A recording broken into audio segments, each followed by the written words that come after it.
बिस्मिल्लाहिर्रहमानिर्रहीम। मुझे छोड़ दो प्लीज, प्लीज मुझे छोड़ दो। मेरे साथ ये जुल्म मत करो। तुम्हें अल्लाह को भी जवाब देना है। मैंने तुम्हारा क्या बिगाड़ा है? मैं तुम्हें जानती तक नहीं हूँ। छोड़ दो मुझे। मैं मुसलसल चीखती जा रही थी कि शायद उसके सफ़ाक दिल में नरमी उतर आए और वो मुझे बख्श दे। लेकिन मैं नहीं जानती थी कि उस शख्स का रहम से दूर दूर तक कोई वास्ता न था। वो बेदर्दी से मेरा वजूद नोचने लगा और मैं चीखती चिल्लाती गई। कोई मेरी आहो पुकार सुनने के लिए वहां मौजूद न था।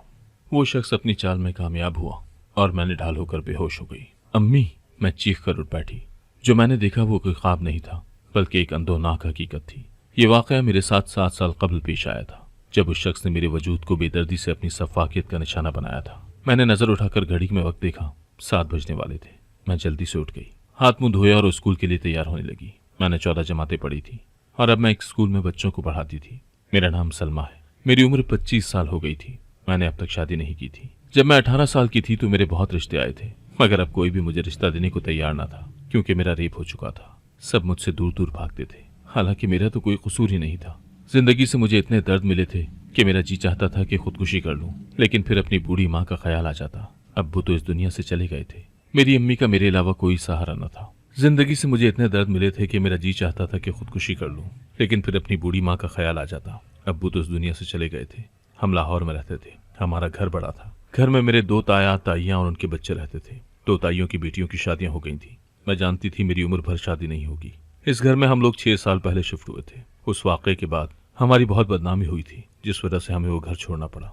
गाँव वालों ने बहुत बातें बनाई थी। कोई कहता था मैंने जानबूझकर खुद बुरा अमल किया है और अब मैं उसे रेप का नाम दे रही हूँ। किसी ने कुछ कहा तो किसी ने कुछ।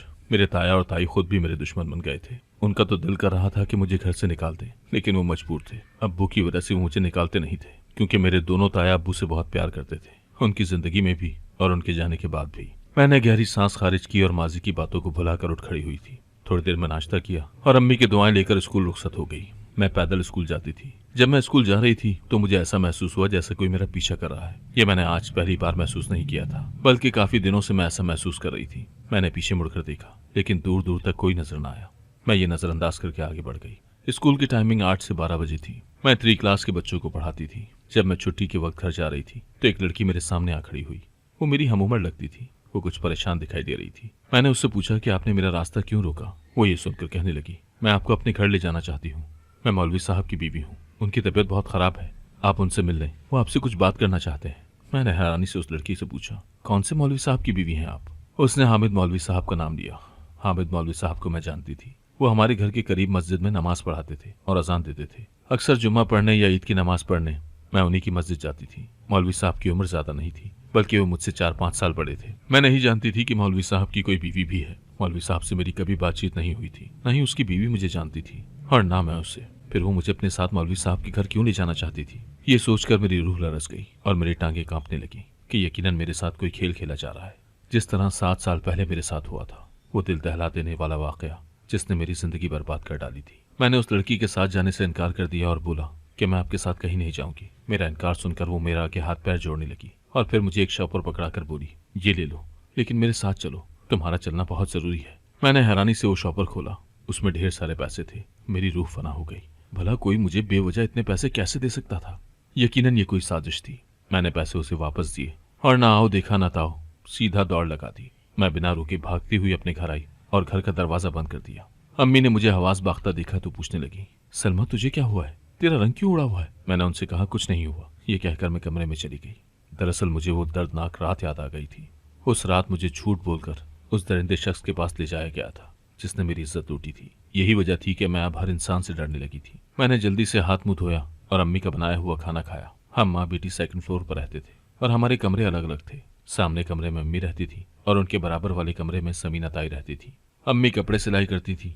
मेरे साथ खाना खाकर वो अपने कमरे में कपड़े सिलाई करने बैठ गई। मैं अपने कमरे में थी। नमाज पढ़ने के बाद मैं 3 क्लास की बुक खोलकर देखने लगी। मुझे पेपर बनाना था, क्योंकि कुछ ही दिन बाद 3rd टर्म के इम्तिहानात थे। मैं बुक से सवाल देखकर एक रजिस्टर पर लिखने लगी। अचानक मेरे सर पर आकर कोई हल्की सी चीज लगी। मैंने देखा वो कोई शॉपर था जिसमें एक कागज था। यूं मालूम हो रहा था जैसे वो कोई खत है। मैं हैरान रह गई, क्योंकि ये खत और शॉपर खिड़की के जरिए मेरे पास पहुंचा था। मैं जल्दी से उठी और खिड़की से नीचे देखा ताकि मालूम हो सके कि ये खत किसने फेंका है, लेकिन मुझे बाहर कोई नजर न आया। मैंने खत खोलकर पढ़ा। खत में लिखा हुआ था, सलमा, मैं मौलवी हामिद हूँ। मैं तुम्हारा गुनहगार हूँ। मुझसे मेरे घर आकर मिलो। मस्जिद के साथ ही मेरा घर है, नीले रंग का गेट है। मैं बहुत बीमार हूँ, अगर तुम ना आई तो मैं मर जाऊंगा। ये खत पढ़ते ही मेरी रूह लरस गई। उस मौलवी को मेरा नाम कैसे पता था, और मेरा घर भी। मैंने सोचा कि भला इतना नेक शरीफ मौलवी मुझे खत लिखकर अपने घर क्यों बुलाएगा। हालांकि मैं जानती थी कि वो शख्स बहुत नेक था। जब वो खुतबा देता था तो अल्लाह का जिक्र करके रोने लग जाता था। मैंने ये सब सुन रखा था कि वो बहुत नेक है। 5 वक्त की अजान देता था, रमजान में तरावी पढ़ाता था। मेरा दिल कहने लगा कि ये मौलवी नहीं हो सकता, बल्कि कोई मुझे धोखे से बुलाना चाहता है और जानबूझकर मौलवी साहब का नाम इस्तेमाल कर रहा है, ताकि मैं ये सोचकर चली जाऊं कि मौलवी तो बहुत नेक है। अब मुझे सारा मामला समझ आ गया था। मैंने एक खत फाड़कर कूड़ेदान में फेंक दिया। दोपहर हो चुकी थी। मैंने इन सब बातों को नजरअंदाज किया और चाय बनाने चली गई। चाय बनाकर पहले मैंने समीना ताई और अम्मी को दी और फिर शाजिया ताई को देने चली गई। वो ग्राउंड फ्लोर पर रहती थी। इससे पहले कि मैं चाय का कप लेकर ताई के कमरे में दाखिल होती, मेरे कानों में ताई की आवाज पड़ी थी, मैंने सलमा के साथ अच्छा नहीं किया। मैं गुनहगार हूँ उसकी, मैं खुद को कभी माफ नहीं करूंगी। ताई की बात सुनकर मैं दंग रह गई। जब मैं अंदर दाखिल हुई तो शाजिया ताई ने एकदम फोन कान से हटाया। वो कहने लगी, आओ सलमा बेटा। मैंने उन्हें चाय दी तो उन्होंने शुक्रिया अदा किया। मैं कमरे से बाहर चली गई, लेकिन मैं हैरान थी कि ताई फोन पर किससे बात कर रही थी और वो ऐसा क्यों कह रही थी कि वो मेरी गुनहगार है। मैं परेशान सी हो गई। रात तक मैं इस बारे में सोचती रही थी। मुझे बेचैनी हो रही थी। मेरा दिल कर रहा था कि ताई से इस बारे में बात करूं। मैंने घड़ी में वक्त देखा, अभी 10 बज रहे थे। ताया काम से वापस नहीं आए थे। मेरे कदम खुद ब खुद सीढ़ियों की तरफ चले गए। मैं सीढ़ियां उतरकर ताई के कमरे में आई। वो कहने लगी, आओ बेटा, कैसी हो। मैंने उनसे कहा, ताई मैं तो ठीक हूँ, आपसे एक बात पूछूं, नाराज तो नहीं होंगी आप और मुझे सच बताएंगी। वो कहने लगी, हाँ हाँ पूछो। जब मैंने उनसे पूछा कि आप दोपहर में फोन पर किससे बात कर रही थी और उससे ये क्यों कह रही थी कि आप मेरी गुनहगार हैं, मैंने जैसे ही पूछा उनके चेहरे का रंग बदल गया। वो घबराई हुई लग रही थी। क्या हुआ ताई, उनकी बदलती हालत देखकर मैंने पूछा। वो बोली, बेटा बस अपनी बेटी सारा से बात कर रही थी। इतना अरसा मैं तुम पर गुस्सा करती रही, तुमसे नाराज रही, बस इसी बारे में बात कर रही थी। ताई की बात सुनकर मैंने इस बात में सर हिलाया। ताई वाकई काफी बदल गई थी। अब वो मुझ पर गुस्सा भी नहीं करती थी और प्यार से बात करती थी। आज रात भी मैं ठीक से सो नहीं पा रही थी, क्योंकि वही खौफनाक हकीकत बार बार मेरी आंखों के सामने आ रही थी। बड़ी मुश्किल से मैं सोई थी। अगले दिन मैं स्कूल चली गई। वहां से जब फारिग हुई तो घर की तरफ चल पड़ी। रास्ते में मेरी नजर बेसाख्ता एक बच्चे पर पड़ी। वो रो रहा था। उसकी उम्र तकरीबन 5 साल थी। वो दीवार से टेक लगाकर बैठा था। मुझे उस पर तरस आ गया। मैं उसके पास बैठ गई और पूछा, बेटा आप क्यों रो रहे हो। मैंने उससे पूछा तो वो मेरी तरफ देखकर बोला, सलमा आंटी आप मेरे साथ घर चलो ना, अब्बू आपको बुला रहे हैं, वो बीमार है, आप उनसे मिल लो प्लीज। उस बच्चे की बात सुनकर मेरे पैरों तले से जमीन निकल गई। मेरा दिल कह रहा था कि मेरे खिलाफ कोई साजिश की जा रही है और मुझे फंसाने के लिए ये सब किया जा रहा है। ये सोचते ही मैं वहां से उठी और घर की तरफ तेज कदमों से चलने लगी। उस बच्चे को मैंने मुकम्मल तौर पर नजरअंदाज कर दिया था। घर पहुंचकर मुझे सुख का सांस मिला। अम्मी के कमरे में आई तो पता चला कि शाजिया ताई की बेटी हिना आई हुई है। हिना मेरी कजन थी और उसकी शादी हो गई थी। वो मेरी बहुत अच्छी दोस्त थी। मैं उससे मिलने ताई के कमरे की तरफ चली गई। एक बार फिर मेरे कानों ने पुरस्रार बात सुनी। हिना कह रही थी, अम्मी अल्लाह के वास्ते ये राज आप कभी किसी को मत बताइएगा, वरना कोई आपको माफ नहीं करेगा और सब आपको इस घर से निकाल देंगे। मैं दंग रह गई कि ऐसा कौन सा राज था जिसे सुनकर सब इतना शदीद दर्द अमल देते कि ताई को घर से ही निकाल देते। मैं परेशान होकर अपने कमरे में आ गई। अम्मी पूछने लगी, बेटा तुम हिना से मिलाई हो। मैंने बेजारियत से कहा, अम्मी मैं सोना चाहती हूँ। यूं मैं बेड पर लेटी और लेटते ही गहरी नींद सो गई। मैं बहुत परेशान थी। जब मैं उठी तो रात हो चुकी थी। मैंने देखा कि बेड के करीब एक और शॉपर पड़ा था जिसमें खत था। मैंने उस कागज को खोला और पढ़ना शुरू किया। उसमें लिखा था, मैं मौलवी हामिद की बीवी महर हूँ। मेरे शौहर की तबीयत बहुत खराब है, उनसे मिलने आ जाओ। वो तुमसे माफी मांगना चाहते हैं। अगर तुम ना आई तो मैं तुम्हें कभी माफ नहीं करूंगी। ये खत पढ़कर मेरे रोंगटे खड़े हो गए। ये लड़की मुझे क्यों खत लिखती थी, मैं समझ न सकी। मैंने फौरन वो खत फाड़ा और डस्टबिन में फेंक दिया। मेरा दिल कर रहा था कि अम्मी को इस बारे में बताऊं, लेकिन मैं बता न सकी। एक हफ्ते बाद स्कूल में विंटर वेकेशंस हो गई, जिसकी वजह से मैं स्कूल नहीं जा रही थी। मगर एक हफ्ते से वो खत मुझे रोजाना मिल रहा था। मैं परेशान थी। कभी दिल करता कि अम्मी को बताऊं और कभी करता कि ना बताऊं। उस खत में मुसलसल एक ही बात लिखी हुई थी कि मौलवी साहब से मिलने आ जाओ, वो तुम्हारे गुनहगार हैं। मैं इस बात को मानने के लिए तैयार न थी, क्योंकि मैं जानती थी ये सब झूठ है। मौलवी साहब बहुत नेक इंसान थे, वो गुनहगार नहीं हो सकते थे। दूसरी बात यह थी कि वो मेरे गुनहगार तो हो ही नहीं सकते थे, क्योंकि ना वो मुझे जानते थे और ना मैं उनको। एक दिन मेरे सर में शदीद दर्द था।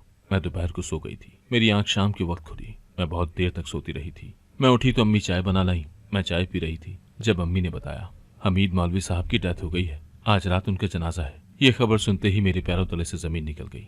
अम्मी ने उनके जनाजे पर जाना था। वो मुझे भी अपने साथ चलने का कह रही थी, मगर मैं न गई। मेरा दिल नहीं कर रहा था। मैं बहुत डरी हुई थी। मुझे हैरानी हो रही थी कि मौलवी साहब तो बहुत जवान थे, फिर वो कैसे मर सकते थे। वो लड़की जो मुझे मिली थी और खत लिखती थी, उसने भी तो यही कहा था कि वो बीमार है और अगर तुम उनसे मिलने ना आई तो वो मर जाएंगे। क्या वो मेरी वजह से मर गए थे? ये सब क्या था? किसी की जिंदगी और मौत से मेरा क्या ताल्लुक था? मुझे बहुत खौफ महसूस हो रहा था। जनाजे से पहले अम्मी मौलवी साहब के घर चली गई थी। मैं बहुत बेचैन थी। आज मुझे शिद्दत से वो खौफनाक वाकया याद आ रहा था जब उस लड़के ने मेरे साथ वो सब किया जिसने मेरी जिंदगी बदल दी। बात दरअसल ये थी कि 8 साल पहले अब्बू की मौजूदगी में मेरी मंगनी ताया ने अपनी खुशी से और अब्बू की खुशी से शाजिया ताई के बेटे उमैर से कर दी। उमैर और बाकी घर वाले तो इस रिश्ते से बहुत खुश थे, लेकिन ताई नहीं थी, क्योंकि वो मेरी शादी अपने बेटे से नहीं करवाना चाहती थी। एक दिन मैं बाजार जरूरी काम से गई तो वहां उस लड़के ने मुझे धोखे से अपने घर बुलाया और मेरी इज्जत लूट ली। मैं एक रात घर से बाहर गुजार चुकी थी। घर वाले मुझे पागलों की तरह ढूंढने लगे। पूरे गांव में ये बात फैल गई और मुझ पर बहुत इल्जाम लगे। जब मैं वापस आई तो सारा गांव मुझ पर थू थू करने लगा। कोई मेरा यकीन करने को तैयार नहीं था, यहाँ तक कि उमैर भी नहीं। उसने मुझसे अपना रिश्ता तोड़ दिया। वो मुझसे नफरत करने लगा था। अब उसकी शादी हो गई थी और वो अपनी बीवी के साथ बाहर मुल्क चला गया था। घर में कुछ जरूरी सामान खत्म हो गया था। मैं घर पर थी, सो मैंने सोचा कि मैं ले आती हूँ। यूं मैं मार्केट के लिए निकल पड़ी। अभी दोपहर हो रही थी। मुझे डर लग रहा था कि कहीं मौलवी साहब की बीवी दोबारा ही ना आ जाए। जैसा मैंने सोचा था वैसा ही हुआ। सामने से मौलवी साहब की बीवी आती हुई नजर आई। वो बहुत गुस्से में लग रही थी। वो मेरे पास आकर बोली, सलमा, तुमने मार दिया मेरे शौहर को, मैं तुम्हें कभी माफ नहीं करूंगी। उसकी बात सुनकर मैं हैरानी और परेशानी के मिले जुले तासुरात से उन्हें देखने लगी और पूछा, आप ऐसा क्यों कह रही हैं? मैं कैसे आपके शौहर को मार सकती हूँ? मैंने तो कभी उनसे बात तक नहीं की। वो कहने लगी, अगर तुम मेरे घर आकर मेरे शौहर को माफ कर देती तो वो कभी ना मरता। वो रोते हुए कहने लगी। मैं उसके रोने से परेशान हो गई थी। उसकी बातों से वो मुझे कोई पागल सी लड़की लगी। मैंने उससे कहा, आप यकीनन झूठ बोल रही हैं। वो बोली, अगर नहीं यकीन मेरी बात पर तो चलो मेरे साथ। मौलवी साहब के बिस्तर पर इस बात का सबूत है कि वो तुम्हारी वजह से मरे हैं। उस लड़की की बात सुनकर मैंने कहा कि मैं आपके साथ चलूंगी। ये मैंने इसलिए कहा था कि अब मैं तंग आ चुकी थी। पता नहीं मौलवी साहब की बीवी मेरे पीछे क्यों पड़ गई थी। मैं एक ही दफा इससे पीछे छुड़ाना चाहती थी, इसीलिए उसके साथ जाने को राजी हो गई। उसका घर मस्जिद के साथ ही था। मैं उस घर में दाखिल हुई तो मुझे मौलवी साहब को वो बच्चा भी नजर आया जो मुझे उस दिन रोता हुआ मिला था। वो मुझे मौलवी साहब के कमरे में ले गई।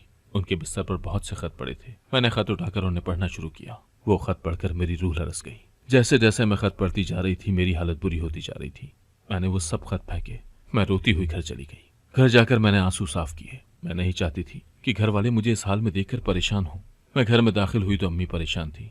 वो बोली, तुम्हारी शाजिया ताई की तबीयत ठीक नहीं है, वो तुम्हें अपने कमरे में बुला रही है। मैंने उनसे कहा कि अम्मी, मैं अभी किसी से बात नहीं करना चाहती। ये सुनकर अम्मी बोली, बुरी बात है बेटा, जाओ जाकर बात करो उनसे। मैं अम्मी की कोई बात नहीं टालती थी, इसीलिए ताई के कमरे में चली गई। उन्होंने कहा, दरवाजा लॉक कर दो। मैंने दरवाजा लॉक कर दिया। फिर उन्होंने मुझे अपने पास बिठा लिया। वो मेरे आगे हाथ जोड़कर कहने लगी, मुझे माफ कर दो बेटा, मैं तुम्हारी गुनहगार हूँ। 7 साल पहले जो कुछ हुआ था वो मेरी वजह से हुआ था। वो सब मैंने करवाया था।